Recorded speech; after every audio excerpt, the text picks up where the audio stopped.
It's a good bounce back win for us today. I thought we started the game with the right tone on the defensive end. And so that was The final buzzer sounds, a welcome, resonant echo in the arena. Sweat stings my eyes. My lungs burn with that familiar, satisfying ache. And the roar of the crowd is a physical thing, washing over us like a wave. It's a good win. More than that, it's a bounce-back win. You could feel it from the tip-off, a certain sharpness, a collective focus, a tone set not by our first basket, but by our first defensive stop. We started the game with the right tone, but as I head to the locker room, the high of the victory already shares space in my mind with a different, more profound reality. That game, that effort, that very sound of the crowd, it all exists within a world that is fracturing. The ground beneath professional women's basketball isn't just shifting, it's splitting open. And the old rules, the old assumptions about who holds power, are tumbling into the fissure. For decades, a certain story was written in stone. The league office held the pen. They controlled the narrative, the purse strings, the very pace of progress. The players, we were told, should be grateful. Grateful for a platform, for visibility, for the chance to play at all. The dynamic was paternal, patronizing. We were expected to fall in line, to wait our turn, to accept incremental crumbs as if they were feasts. The collective bargaining agreement, CBA, wasn't so much a negotiation as a decree, with the league operating under an arrogant, unshakable assumption. They held all the cards. That assumption has just been incinerated. What we are witnessing now is not a contract negotiation. It is an insurrection, led by a generation that has seen the numbers, felt their own worth, and is no longer afraid to name it. This is a full-scale rejection of the old guard. The Players Association hasn't just opted out of our current CBA 2 years early, a bold move in itself. They have taken the nuclear step, the step that sends a chill and a thrill down every player's spine, authorizing a potential strike. This is the ultimate leverage, the ultimate risk. It says we are willing to stop the very machine we power to demand our fair share of the output. And at the white-hot center of this storm, a silent, undeniable force amplifies everything. Caitlin Clark. To understand why the league office, why Commissioner Kathy Engelbert, and the entire Coach Team USA establishment are reportedly in a state of utter shock, you have to rewind the tape. You have to peel back the layers of the last 12 months. This isn't just about sports. It's a masterclass in leverage, a story of a monumental miscalculation, and the harsh, clarifying light of business reality. The miscalculation. Bringing in a supernova. The league's plan, as best as anyone can tell, was for a slow, steady evolution. They envisioned a gentle renegotiation process, pat the players on the head, offer a modest raise, point to the new media deals as evidence of their good work, and keep the machinery humming along on its familiar, controlled track. It was a plan built for the past. They did not plan for the Clark effect. In bringing Caitlin Clark into the league, they didn't just draft a phenomenal rookie. They brought in a cultural and economic supernova. And with a supernova comes a blinding, unforgiving level of scrutiny.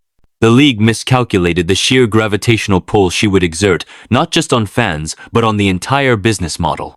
The report that Clark and this historic rookie class Angel Reese, Cameron Brink, and others are fundamentally rejecting the old deal isn't merely a haggling over salary caps. It is a refusal to participate in a system that expertly markets their fame, their highlight reels, their very identities, while offering them the financial equivalent of a participation ribbon. The commissioner's shock, then, is the shock of a gatekeeper who has just found the gates blown off their hinges. For the first time in the league's history, the players aren't politely asking for a better seat at the table. They're demanding the keys to the kitchen, the blueprint to the vault, and a say in the menu. They aren't asking for permission to survive. They're demanding the authority to thrive. The numbers that don't lie. A grotesque disparity. Let's talk about what's keeping the owners awake at night.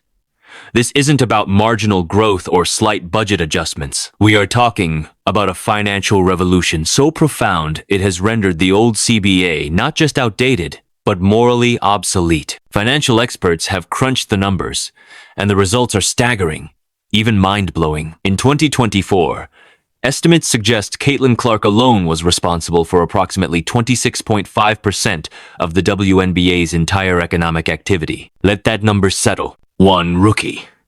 In a league of over 140 incredibly talented women, drove more than a quarter of the entire business.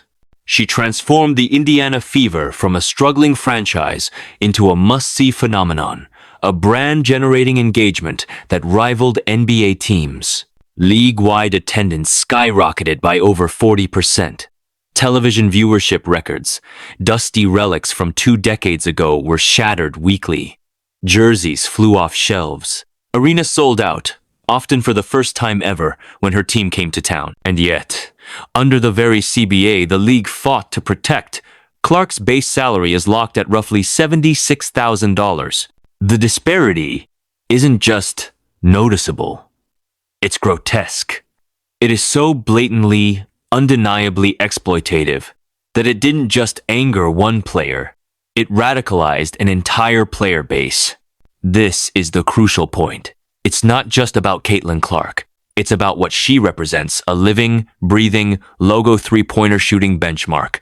When Angel Reese looks at the merchandise sales she drives, when Cameron Brink sees her social media metrics, when any player looks at the league's exploding revenue and then looks at their paycheck, they see the truth. They see a league that is printing money off their names, their labor, their risk, while telling them the cupboard is bare. They see the $2.2 billion media rights deal a historic windfall. They see the private jets, which owners only scrambled to provide after being publicly shamed for years of commercial travel. And they are asking one simple, dangerous, and absolutely legitimate question. Where is our share? The refusal to accept the current CBA is the direct, unified answer to that question.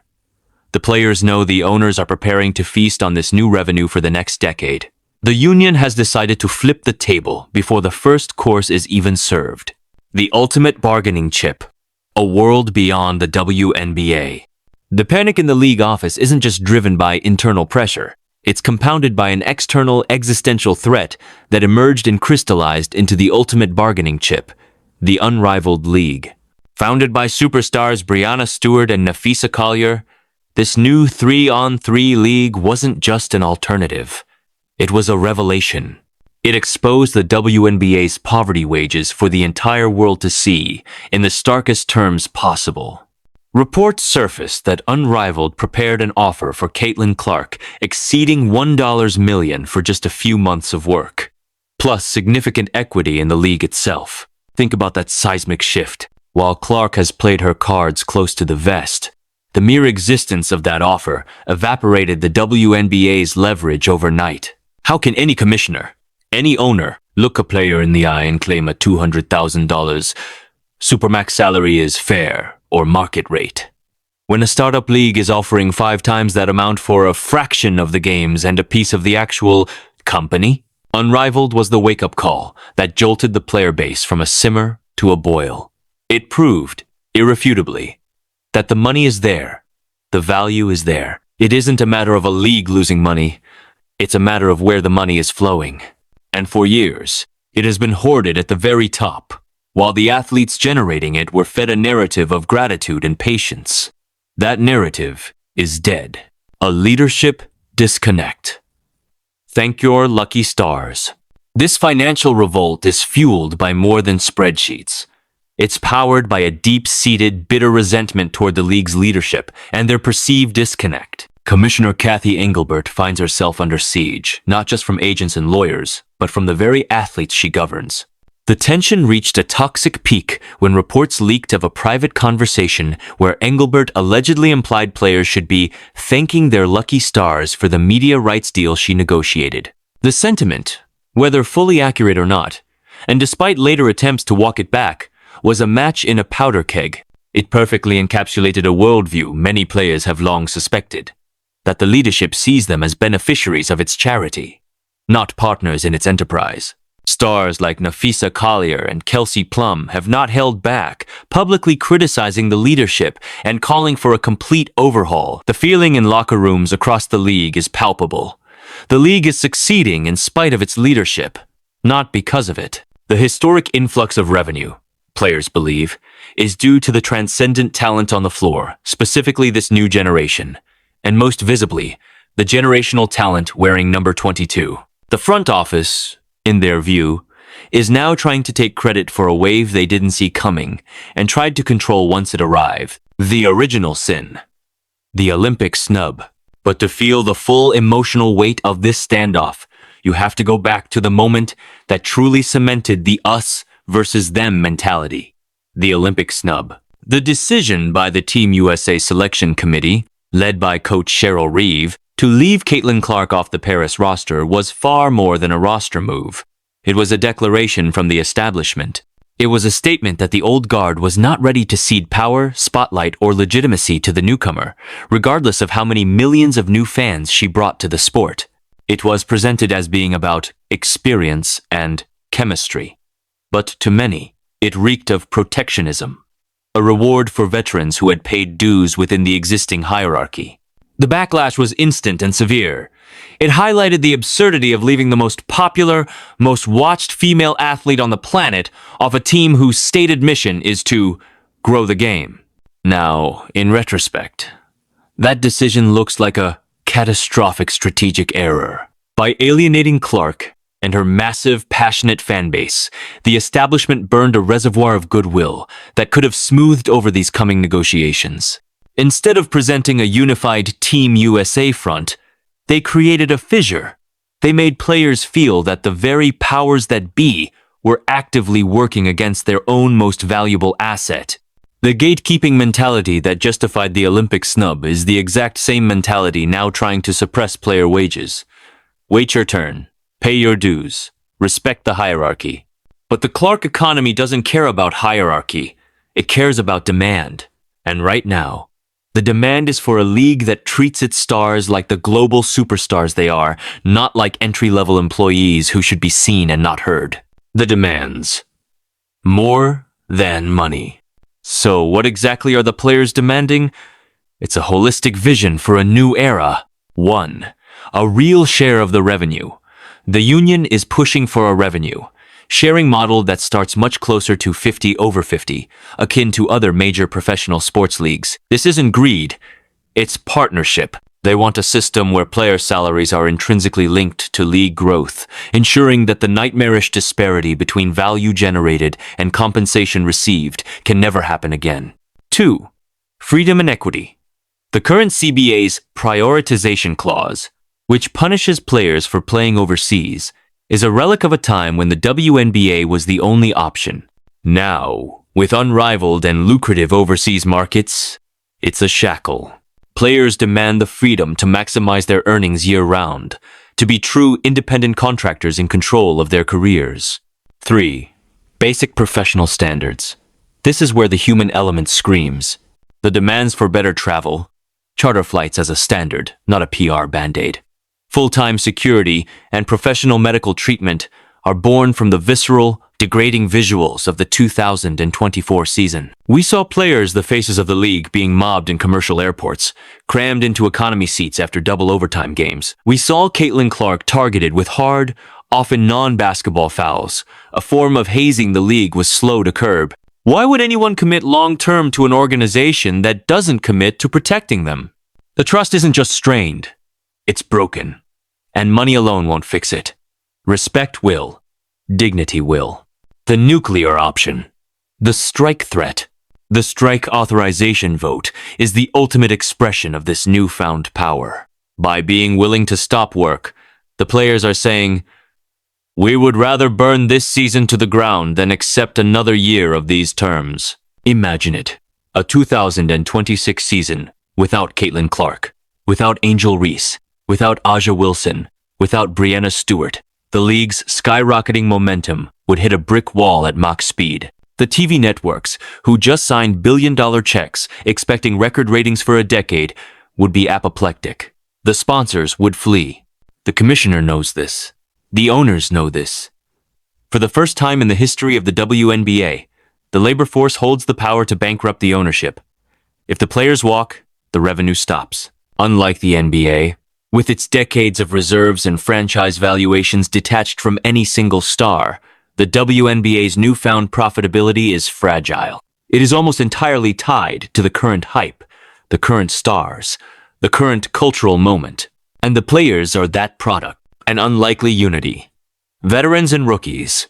One boat. There's a fascinating, beautiful complexity within the player ranks. The veteran players, the ones who spent a decade flying coach, staying in budget hotels, and playing in half-empty arenas for meager pay, are in a poignant position. They built the foundation with their bare hands, and now a new, dazzling house is being constructed on it. For a time, there was tension, even jealousy, over the attention lavished on Clark. But this labor battle has forged a powerful, unbreakable alliance. The veterans have realized a fundamental truth. Clark's suppressed salary cap is a lid on everyone's earnings. If the rising tide of her stardom doesn't lift all boats, then nobody sails. The league's attempt to lowball the rookies was a threat to every veteran's next contract, to every future player's worth. This unity, this understanding that injustice for one is a threat to all, is what makes the strike threat so potent. The owner's old tactic of dividing the locker room has spectacularly failed. The loudest silence, Caitlin Clark's power. Amidst the noise, the most powerful sound has been silence. The silence from Caitlin Clark's camp. By not publicly endorsing the league's narrative, by keeping the unrivaled option palpably in her back pocket, and by allowing the union to fight this war with her economic data as the primary ammunition, she is wielding a form of influence no commissioner can match. She has, effectively, checkmated the league. They cannot market the future without her. They cannot afford her true value under the old rules.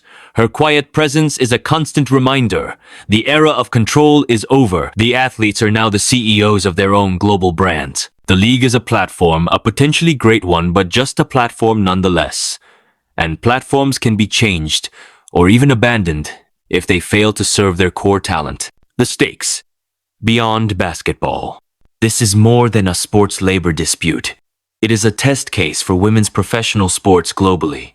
Can a league make the perilous journey from a passion project or charity case business model to a genuine, sustainable big business without collapsing under the weight of its own historical inequities? The players are betting everything that the product, their talent, their competition, their stories is now too valuable to fail. They are betting that the owner's fear of losing the Clark billions and all the revenue that follows this generation will force them to open the checkbook in a way they never dreamed possible. And they are probably right. The WNBA cannot afford a lockout. It cannot afford to deflate this balloon, just as it has reached stratospheric heights. The momentum, hard-won over 28 years and supercharged in the last 12 months, is too precious to sacrifice at the altar of owner stubbornness. The coming months will be a high-stakes game of chicken. The league will likely leak stories about unsustainable demands, about losses, about greedy players.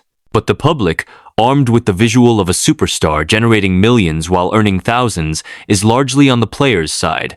The narrative has already been written, and the heroes are the ones on the court. The shock in the commissioner's office is real. But it shouldn't be a surprise. This pressure has been building for years, decades even.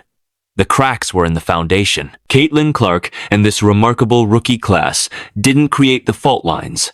They simply applied the final, irresistible force. They are the earthquake. And when the ground stops shaking, the landscape of women's sports will be forever changed. The question is no longer if the players will get a new deal, but how fundamentally that new deal will recognize a simple, undeniable truth. The game is nothing without them. Finally, they have the power to ensure the business reflects that.